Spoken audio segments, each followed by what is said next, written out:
Amis astronomes, bonjour.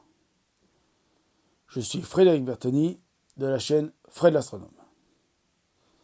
Et aujourd'hui, en lisant mon journal quotidien le matin, en buvant mon petit café, je suis tombé sur une annonce dont le titre est donc c'est dans la rubrique Sciences Astronomie, dont le titre est Bis repetita pour les ondes gravitationnelles.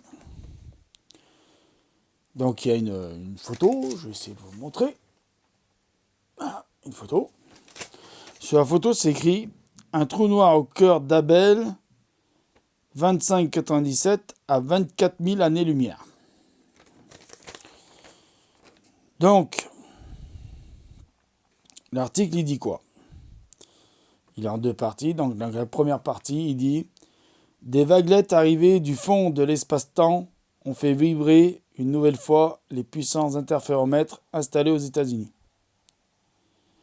Ce signal a été enregistré le 26 décembre 2015 et vient d'être porté à la connaissance du public à l'occasion de la conférence de l'American Astronomy Society à San Diego le 15 juin. La preuve de l'expérience de ces ondes prédites par Albert Einstein il y a plus d'un siècle avait été apportée en février dernier par un premier signal enregistré le 14 septembre 2015. Tout corps qui se déplace génère une déformation de la structure de l'espace-temps, autrement dit, modifie les distances et le temps. C'est la théorie d'Einstein. Mais le génial physicien est aussi le célèbre pour la formule E égale mc2. Alors, je m'arrête un petit moment sur la formule E égale mc2. E, étant l'énergie, est égale à la masse multipliée par la vitesse de la lumière représentée par la lettre C. C, parce qu'à l'époque, C voulait dire scélérate, élevé au carré. Voilà. E égale mc2 et l'énergie qui est égale à la masse multipliée par la vitesse de la lumière élevée au carré. Voilà. C'est tout simple, c'est clair, c'est net et c'est précis. En langage commun, cela signifie qu'une perte de masse peut dégager une énergie considérable. Parce que si E égale mc2 a apporté des réponses à des questions qu'on se posait sur la physique de l'univers, a aussi engendré malheureusement la bombe atomique. Donc la science, c'est bien. La mettre entre n'importe quelle main. Posez-vous les bonnes questions. Donc je continue. Sur la deuxième partie de l'article, il est écrit une variation de la taille d'un milliardième d'atomes. Un milliardième d'atomes, c'est pas grand-chose. Déjà qu'un atome, c'est beaucoup plus fin qu'un cheveu. Et quand je dis beaucoup plus fin, c'est des milliers de fois plus fin qu'un cheveu. Donc ils disent c'est ce qui se passe lorsque deux trous noirs fusionnent après s'être rapprochés. Ici, d'après le calcul, ils ont une masse équivalente à 8 à 14 fois la masse du Soleil. Alors je vais m'arrêter sur 8 à 14 fois la masse du Soleil.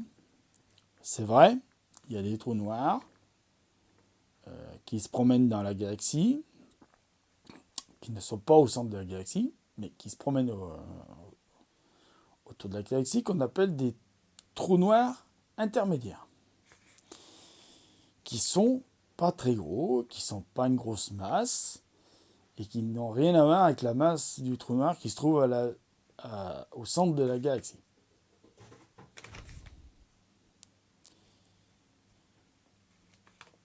Soit moins que la première fois, ils disent.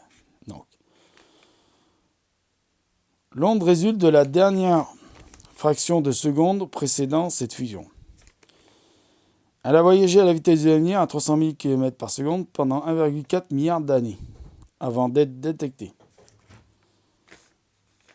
Donc, qu'est-ce que ça veut dire? Ça veut dire que déjà, ces deux trous noirs qui ont fusionné ne sont pas dans notre galaxie. Sachant que la galaxie fait 100 000 années-lumière, 1,4 milliard d'années-lumière, c'est bien plus grand que la galaxie. Donc, se trouve dans une autre galaxie. Voilà ce que ça veut dire.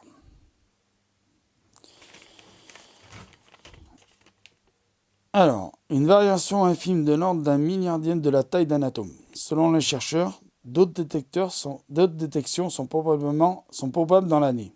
Excusez-moi, je recommence. Selon les chercheurs, d'autres détecteurs sont probables dans l'année. Ils espèrent en savoir davantage sur les trous noirs. Et peut-être aussi sur les phases très primitives du cosmos, pendant la phase d'expansion rapide de l'univers qui se serait déroulée juste après le Big Bang. Donc le Big Bang, vous savez, la première lumière qui a été émise par l'univers, il y a 14 milliards d'années-lumière. Non, il y a 14 milliards d'années plutôt, pas années-lumière, parce que si je rajoute lumière, c'est une distance. Et 14 milliards d'années, c'est une année. C'est une date, c'est un temps.